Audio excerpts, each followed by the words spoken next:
Okay, I do want to show the warm-up, like I said. Again, I had a slide up there for it, but there's an acronym I want to show you for the warm-up. It's called the RAMP method, R-A-M-P. R-A-M-P.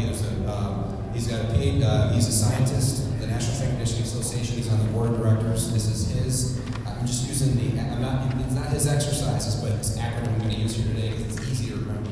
His name's Ian Jeffries, okay? But the RAMP method, so it's raise, activate, mobilize, and then potentiate. So raise, activate, mobilize, and then potentiate. I'm going to show you some ideas and stuff that you can do for each, okay? So I'm going to bring up Alexander Smith. Alexander's in PT school. He actually used to work for me as well. So it's really hard for me to show stuff, move around, and not pant. You can't understand, so he's going to be my sacrificial lamb here. So thanks, Alexander. Come out here, please. So we talk about raise. So raise, the idea is just to get the heart rate up. We want to get a little bit of a sweat. So I get this question all the time, should I sit in the hot tub? Should I have a hot pack? Whatever.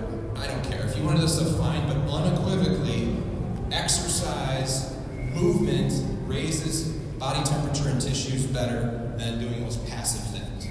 Okay, so if you want to wrap one foul pole a few times, you want to break it up. Well, Dan, it's 900 degrees outside, the humidity is 187%, they're sweating it out of the car. That's fine, that's different. That's still not getting the heart rate up a bit, okay?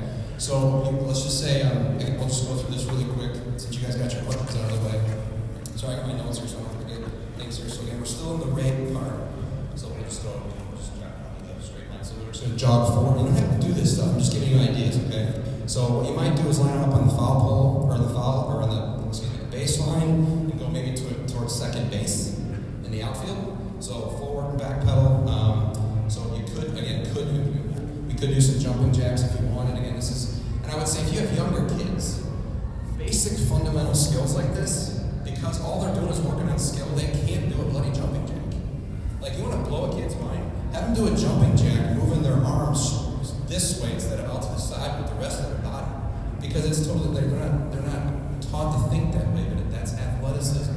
Okay, so we'll do some skips with arm circles here. So he's just going to skip. Again, real low intensity. The idea is just to get moving. You can go small arm circles, big arm circles. Okay. Now we'll do a lateral shuffle with cross. Okay. So we're moving sideways now. Again, this could be part of the raise part. Okay. You're just getting the heart rate up. Okay. Okay. So now we'll do a shuffle to a forward jog. So here, then turn and run. Okay. And again, you can pick up intensity as you get going, but again, the whole purpose here is just getting the heart rate up. Okay, so it's very, very low intensity, just trying to get a sweat. Okay, so high knees. Okay. And then come back and do butt kickers, Alexander. Okay, so kicking the butt. Alright. It's Walter Payton's. I'm a Chicago native. Don't call these natives. It's blasphemy. So it's high step in here. Alright. Okay, now we'll do an A skip. Real quick about A skip. So A skip is knee up and heel to the butt. So when you sprint, it's kind of the same thing. Okay, so A skip is just like that. So knee up and heel to the butt. Okay. Now we'll do a B skip. This is kind of extending out the hamstrings a little bit. Okay. Again, guys, this is just a sampling. There's 1,000 things you can do. We'll do some high knee carryokas to lube up those hips a little bit. Okay, and we'll go both ways in that, of course. So now there's just a couple examples of raise. Now we'll do activate, mobilize. So now we're going to work, particularly if you've got kids really struggle with squatting. I'm going to kind of come side and try to go different angles here. But when you squat, okay, when I get at the bottom here, my trunk should be parallel to my shins. Okay, most of the time the kids don't have strength or the mobility, so they squat like this. Okay, so they sometimes can struggle with this stuff. One way you can screen your kids for that is have them squat on their own, and you'll see they come like this. Then hold their hands. Actually hold their hands and have them squat. Then you see this perfect, beautiful squat. The difference is that they use you for stability, so we know that it's a weakness issue. If they do the same thing with you helping them out, we know that's probably more of a mobility issue. They're just stiff kids, right? So we'll have them just do some air squats here. So just go ahead and widen your base, get as low as you can, sink down into those hips a bit. Okay? You just do a handful of these along along the baseline there. Now we'll do now we'll squat sideways to get that groin going, and then kind of punch across both legs. We're going to move up the thoracic spine that I talked about. So see how he's keeping his chest upright, sinking his hips down. And depending on the kid, some kids are going to look beautiful doing this stuff. Other kids are going to be all gumpy and weird. And those are the kids that need the mobility work and the extra attention. Okay. So now I'll do sumo squats. Again, this is more for the groin. And this applies to your catchers. This applies to hip-shoulder separation. This applies to your outfielder who has to do this. Okay? So he's go ahead and do a sumo squat here. Yes, there we go. So he's going to come back this way, go the other way, get both ways. Okay? And I'd rather have the kids go as low as their body can go with good form than try and force going down low. They look like this. Okay, you're not helping anyone. Alright, so just take what they give you, basically. Okay, so we're doing walking lunge with rotation now. Okay, so lunge over the lunge leg. Okay? Again, hips and spine. Hips and spine. Moving up the hips, moving up the spine. Now let's rotate the other side. So lunge, right leg, rotate left. Okay? Okay, so we'll go both ways.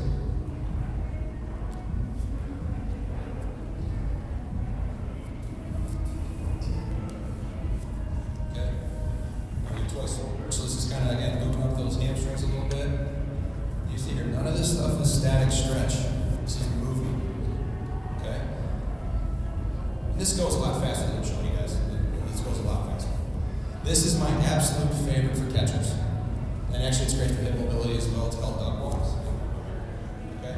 Now, sometimes I'll use a medicine ball and let them push the ball along, but even if you got your kids before practice with a basketball, soccer ball, that's what we do. So he's just going to walk along. See how he's got his hips down, his chest is up, shoulders are back. Fantastic for hip mobility and sinking down into it. Okay? This is awesome stuff for catchers. Alright? Doesn't mean everybody else can't do it. I'm just saying I really like that one for catchers. Okay, warrior pose. So anybody that's taking yoga, I showed you before the hip shoulder separation. Okay? You saw the picture of Max. Alright, so the warrior pose in yoga. So Alexander's gonna get a big split here. Okay, as big as he can. Okay, so his hips are here, he's square to you guys, and he's going to put his arms together, okay, and come back. Okay, and you want to get as big a split as you can that the kid can tolerate, and you want to be able to get to eventually the point where they're down as low as they can, and they got that good position, okay? Alright, so then we'll go the other side. Alright, so go this way. Again, you can walk and do this, like they can step and do it, or you can do it in place.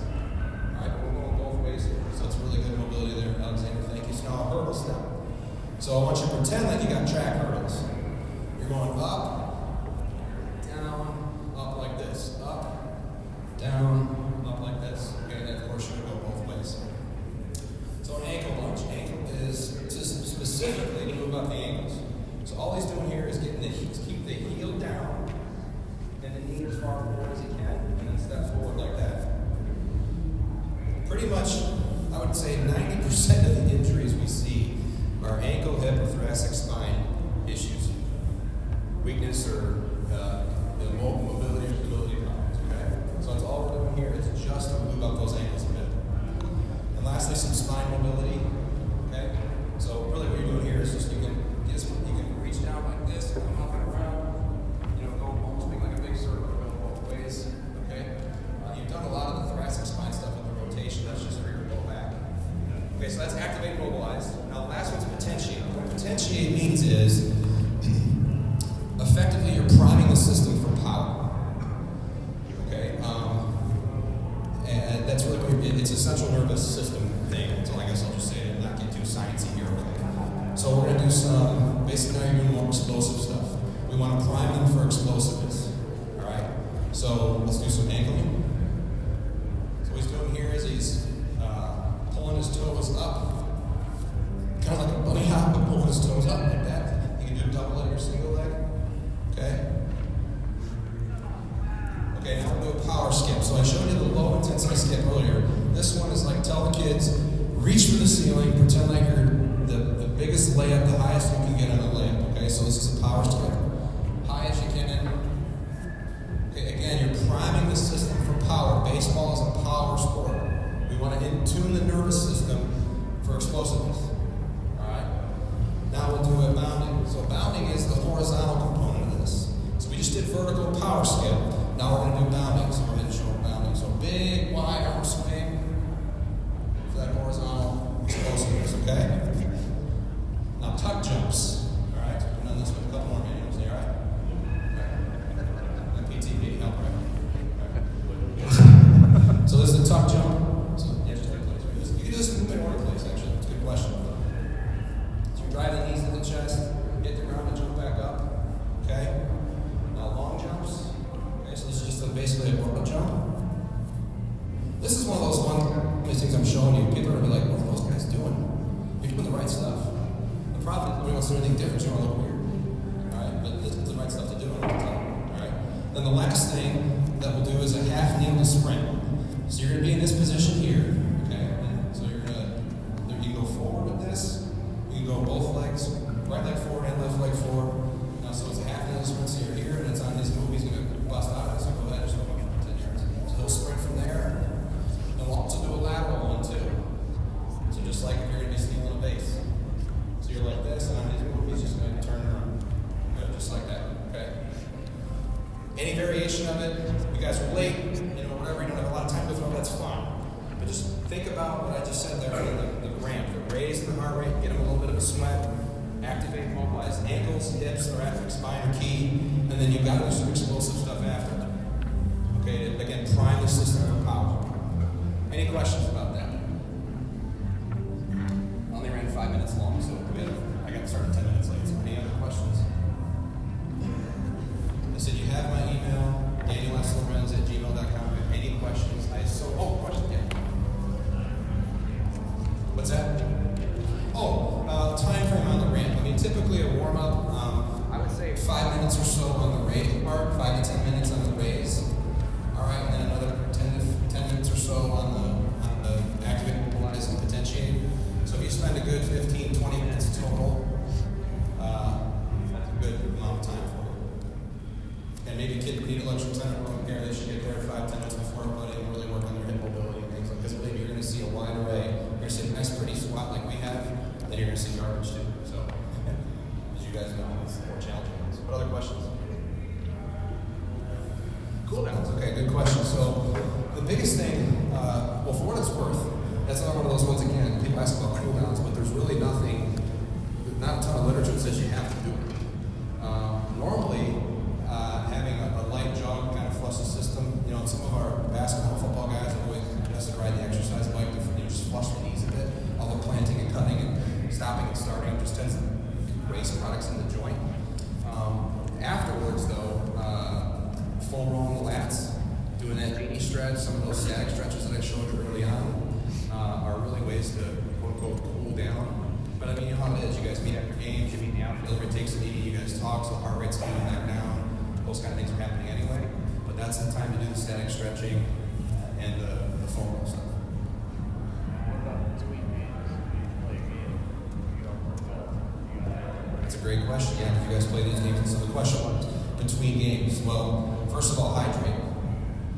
Here's a suggestion I'll give you. If you get kids to be disciplined about this, and good luck with it. But if you kind of repeat it over and over again, weigh yourself before games. Weigh yourself after. The difference is how many pounds of water you lost. So if you lost 3 pounds, you lost 3 pounds of water. You need 2 cups of water per pound to get back up to a level, because if you consistently are operating in a dehydrated state, think of muscle as healthy muscle is filet mignon, and dehydrated muscle is raisins. You leave yourself more susceptible to hamstring pulls, quad pulls, hip avulsion injuries, those kind of things. So hydrating is the first thing I would say to do. Make sure you get some food, get some, not Taco Bell preferably, but have the kids pack trail mix, bananas, peanut butter sandwiches, things like that. And then, as far as you let the kids, you need to go through this process again. It's just part of it that they've come back down. They're probably going to feel a little stiff all over the place. They're going to need some time to lube back up again. Okay, so you go, maybe not to go as long, especially if it's 100-degree heat. Okay, but you got to go through it again. Good question. These are great questions. Thanks for the interest. Holy cow. Anything else? What about post-arm care, post-throwing arm care. Post-throwing arm care, okay. So, as I mentioned, so rolling out the lats, getting a ball and laying on it and rolling that out because you get that tightness in the back of the cuff. The genie stretch is key. And then, so should you ice, should you not ice? To me, that's one of those things. It's such a cheap intervention and it's so available and it's easy.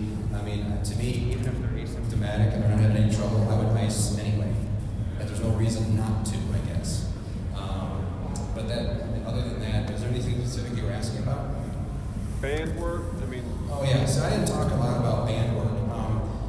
That's, again, I showed you like 10% of what you could do. I just wanted to show you some very basic stuff to get started. That could certainly, I didn't even show that as part of our warm-up beforehand. If there are no studies showing that you need to do band work beforehand, before you throw. Okay? If you want to do that stuff after, again, that depends how your week lays out. If you want to, like when I worked with the White Sox, starting pitchers, it's 97, so it's 20 years ago. Those guys they came in and did all the tough stuff after they threw. So it really depends on how the week shakes out, all that kind of stuff. Can I tell you not to do the stuff? No. Is it okay to do it? Yes. It's one of those things that, again, when's the next practice, when's the next game, those kind of things. I would say that, if you play Monday and you play again Thursday, I'd probably do the rotator cuff stuff Tuesday, and then give them a day or so rest. If you want to do really light band work along with fans and do this stuff beforehand, no problem doing that if you want. Is there any research saying that post-work helps relieve any stiffness or? Is the research saying if doing that stuff after practice relieves any does it help soreness? recovery quicker or anything? No, I don't know anything about that. Honestly, what I mentioned about recovery, the best thing for recovery, no question, is hydration, put good fuel in the power plant, and go to bed. That is the best thing you can do for your kid's recovery, hands down. And again, stacks of paper show. So to answer your question, I can't tell you not to.